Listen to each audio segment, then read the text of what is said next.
Hello everyone, खुलुमबाय नोंथांमोन गासैखौबो आंनि गोदान मोनसे भिडिअ बराय हरलायबाय गगा मोनदों आंना गारामायानो थसिब बोरैबा मोनथारदों एकदमबारे दायो आं सिथाव एवना जानो लुबैदों आइया सिथावखौ अनखौ नाना दोनखादोंमोन फ्रिजआव नाना दोनदोंमोन नै लाव लावसो जाबाय दाथ' नाफिननांसिगोनसो बेखौ नाना दोनदोंमोन नै लोगोफोर ओमफ्राय लावद्राय जाबाय एसे नाफिनबावनांसिगोनसो खोमा गाइखेर फुदुंबाय नै एसे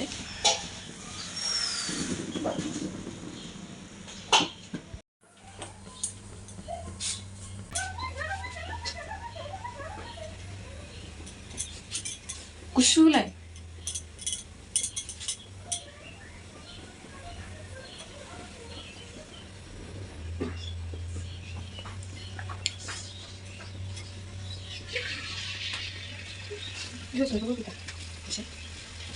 ayo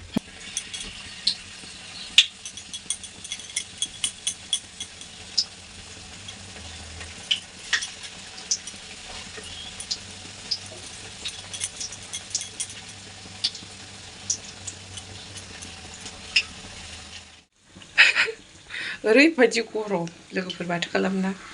जानो लुबैनायबो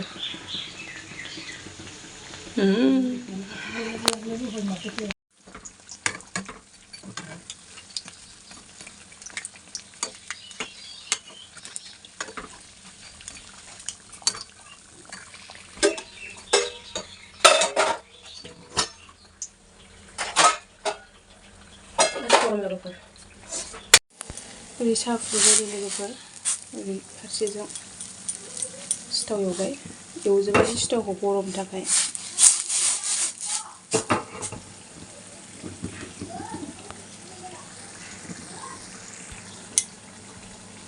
सान्दुं दुंलाय अखा हालाय लोगोफोर नै जोंना आनैया लोमजादों ओमफ्राय ना गिदा बे सान्दुंजोंसो लाबोबावबाय आङो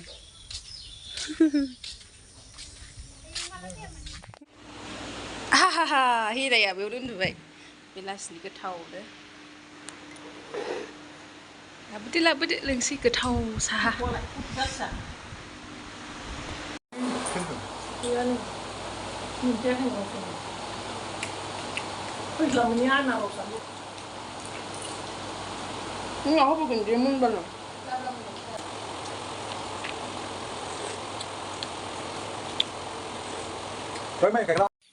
खान्थाल जानोसै लोगोफोर नै दाननांगौ मानांगौ नंबाय दा दानसैहाय ना उन्दै मोनफैफिनबाय खान्थाल जाग्रायाबो नाहरासै ओमफ्राय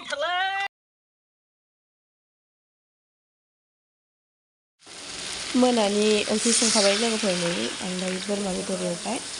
अखा बोथोरबो नालाय गोदौगासिनो नानि बेदरा मोननायनि माबायाव फैबायानो दैखौ बुरजा होनानै संखादोंमोन आङो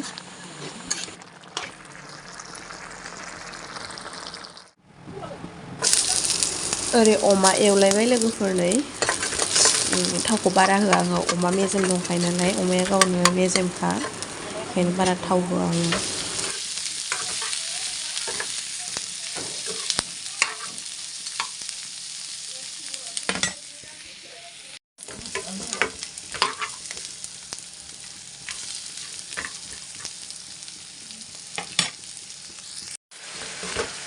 अमा बेदराबो जाबाय नालाय लोगोफोर मोनजोब्बाय दायो साहा फुदुंनोसै